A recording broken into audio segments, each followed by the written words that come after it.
Of course, with a new movie out, what else should I be reviewing? I'm going to be reviewing the original movie of It.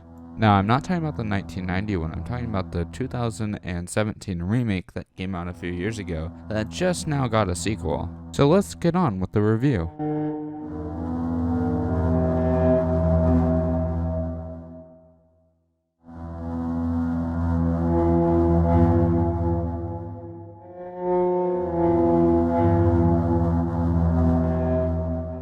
The CGI in this film has some good parts and some bad parts. The good parts being the scenes where it's just making the movement of it more weird.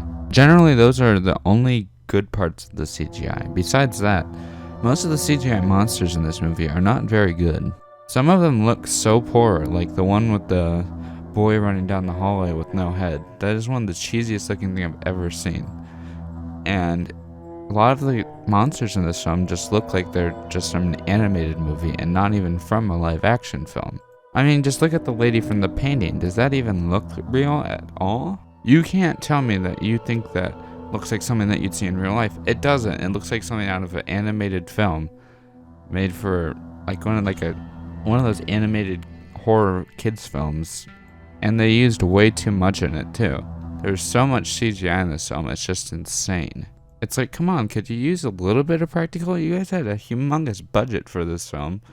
Why couldn't you just use a little bit of practical effects as well? Because almost every monster in this film is made with CGI. And sometimes it looks super fake. It's just like, why couldn't you use practical effects for that monster? And the actual good CGI effects with the making Pennywise look weirder sometimes can come off as a little bit comical compared to every other scene with the clown in the movie. But sometimes in this film they do reach a really good point where they get into the uncanny valley where it's kind of realistic, but it's just wrong. It's just something's off about it. That's the only good CGI things that happen in this film that actually help it, because it's makes you a little bit weirded out because of how strange it is, like the body movements when he gets out of the fridge. You know that can't happen in real life, but it did, and it's not real though, so it's strange, and it messes with your mind, so it fits into that uncanny valley. So when it works, the CGI in this film is good, but most of the time it doesn't work, so that's why I'm giving the CGI in this film a 3 out of 10. The main reason I'm even reviewing the CGI in this film is because it's such a major part of it. There's so much in this film, it's just insane. That's why I'm actually giving it a score. So let's get on to the next part.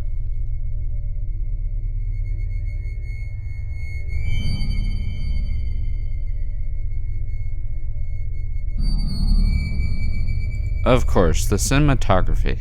This being a big budget horror film, of course it's going to have very well done cinematography, and of course it does. This is the only thing I can say about it, because it's so polished, it makes it less scary, because if you compare it to other horror films that are having a lower budget, the cinematography, when it's more not very good, it can actually be scarier than cinematography that's done well. Even though there's some shots that do it well, like the shot where the leper holds up the pillow and you can see it in the background. That's a very well done shot, but it could be done. All the shots in this film could actually be done better. It just feels so polished that it's not any scares at all using cinematography, because it's so polished and not that unpolished, grainy feel that made 70s horror and 80s horror as scary as it is, because it is so unpolished. It creates this more of an atmosphere than a polished one does. So I give the cinematography of this film a 8 out of 10. I feel like they could have done better, but it's a horror film with a big budget, made by a big studio, so of course it is not going to have grainy cinematography that a lot of older horror films that like this film is set in is going to have that nowhere near as scary of a cinematography as that.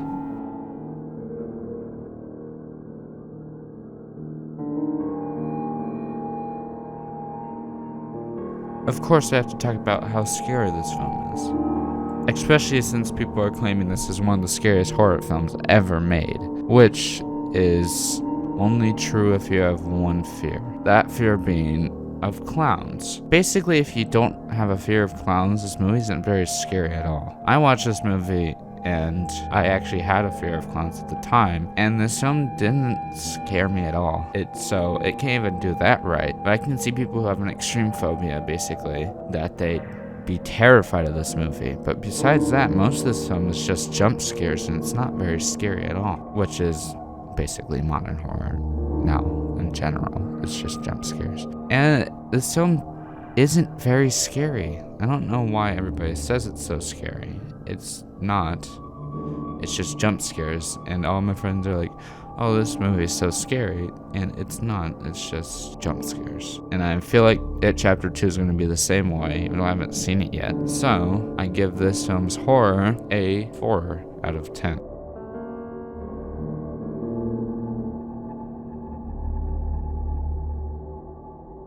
The acting in this film is actually pretty good, especially for the child actors. Generally, in a film, child actors aren't usually very good, but the ones in this film are pretty well-known child actors, and they're actually pretty good in this film because they actually kind of know what they're doing, since they're already very well-known. Especially Finn Wolfhard is extremely well-known for his show Stranger Things.